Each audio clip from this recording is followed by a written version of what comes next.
Today is the Unit 5 Day 3 Sedimentary Rocks Lab, and due to so many of us being home because of COVID contacts or having the COVID, um, the lab is just 100% online this time. Of course, we'll have samples in the class to look at, uh, but for this lab, we're going to use the version that can work for the most people. All right, so also note that there's a quiz posted already, and this will be after the lab. Okay, so to open up the lab or the folder, you have a warm-up to do. Notice there's no exit ticket because you're going to go straight to the quiz. And you're going to open up this link right here, and you'll see this when you get there. I'm hoping yours will be colored like this so that you can see that all of the orange spaces are places where you have to input some data or input some information, respond to a question. Okay, so to complete the first part here with the how do sedimentary rocks form and the definitions, that's easy. You just click on this link right here and open up this document, and you'll see an introduction to what sedimentary rocks are and how they form, a little bit about their textures, and then the types of chemical or types of clastic rocks, chemical rocks, and biologic rocks. Okay, clastic rocks made of rock fragments. Chemical rocks are made of precipitates that come right out of the water, like a lake water or ocean water. And then the biologic rocks are the ones that were once living, like coal, things like that. Fossiliferous rocks, like if the entire rock is made of seashells, which is a rock called coquina, you may not think of it as a rock, but it is, and it's just made entirely of once living things. Okay, so that's where you get all your background information.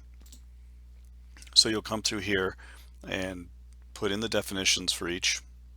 Easy, right? And you'll come back to this again for this last part. Oh, by the way, doing the acid test, you're not going to have an acid test in this class because we'd have to wear goggles. But I'll tell you, anything with calcium carbonate in it will react with acid.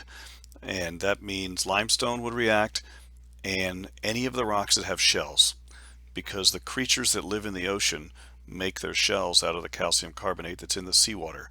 So if you see fossils and shells inside the rock, it probably reacts with acid. Okay,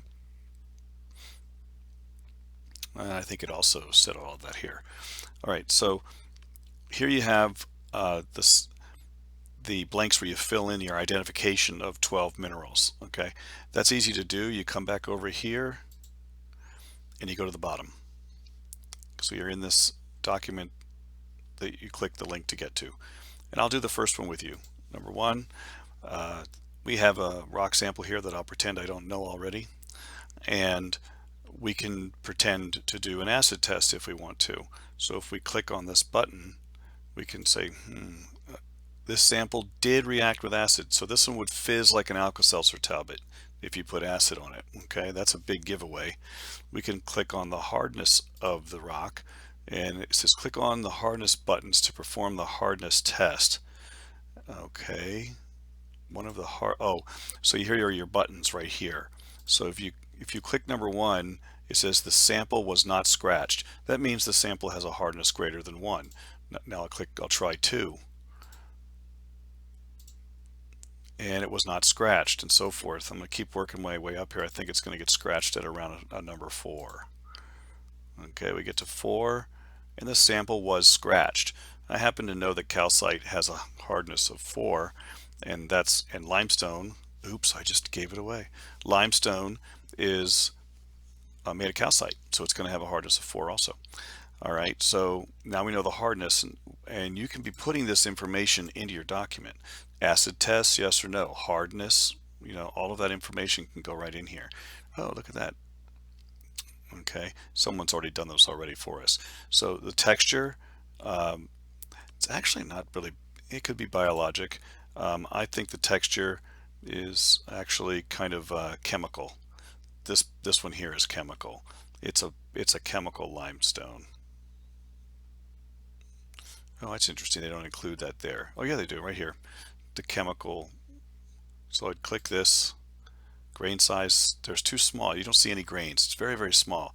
Let's go in here and like magnify it. If you click, you can't see anything. It's just really fine grained. So we come back over here and I'm going to say that that's, well, it could be biologic or chemical. I'll just leave that alone. The grain size is none, and the composition, did I close that document? Let's see.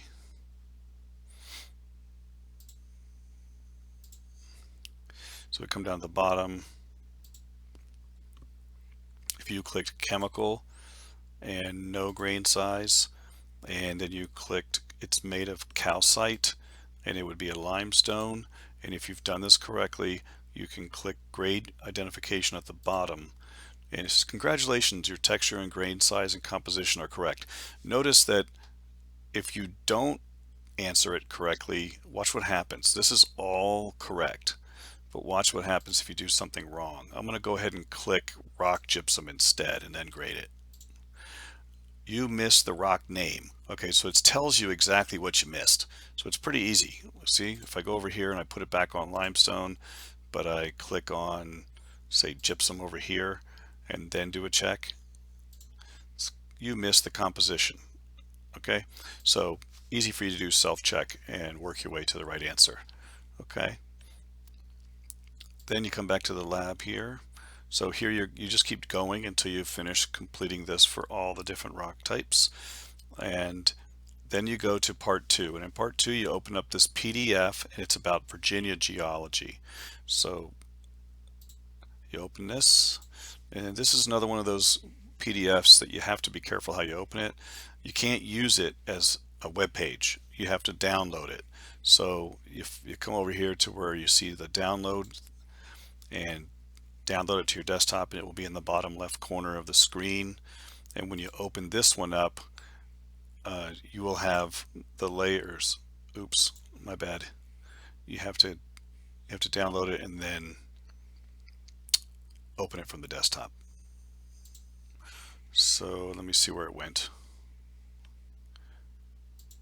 I'll just do it again.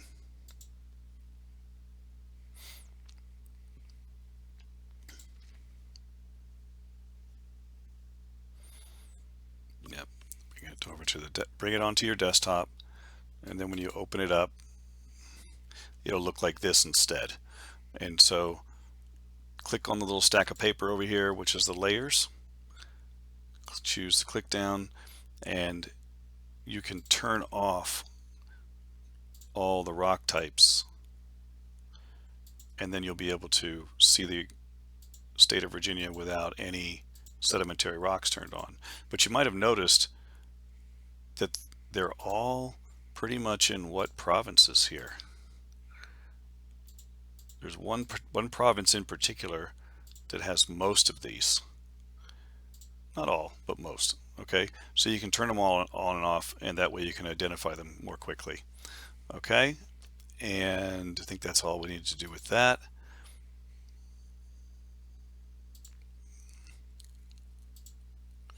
So I just showed you how to do that, and that will allow you to use the map to answer these questions. In this part right here, completing the table below, commonly found in this look for black shale, look for shale, red, look for sandstone and limestone or dolomite. What provinces are they in? Use the map for this, and then find a photo of that thing.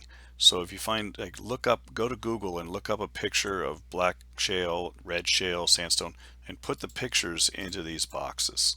It's the closest thing you're going to have to a rock sample. And then the last part here, research one of these. You can look up coal, limestone, sandstone, Marcellus shale. It's a shale we get gas out of, for natural gas, for like cooking gas. And you can see you have coal in Virginia, how coal forms and how it's used. So you just pick one of these rock types, you put the name of the rock here, how does it form, and you find that from the resources up here, just one of these, remember. And then how many, summary of how this rock, what it tells us about the past. Like for instance, coal coal is from trees. So, but not modern trees. It's from really ancient trees that are all extinct now. But why are those trees there? Where's this coal? How did those trees turn into coal? And that sort of thing. And where do you find it? How do we get it? Okay. And then the practical uses. What do we use it for? Okay. And that's it. Then when you're finished with this lesson or the lab, submit it and then take the quiz.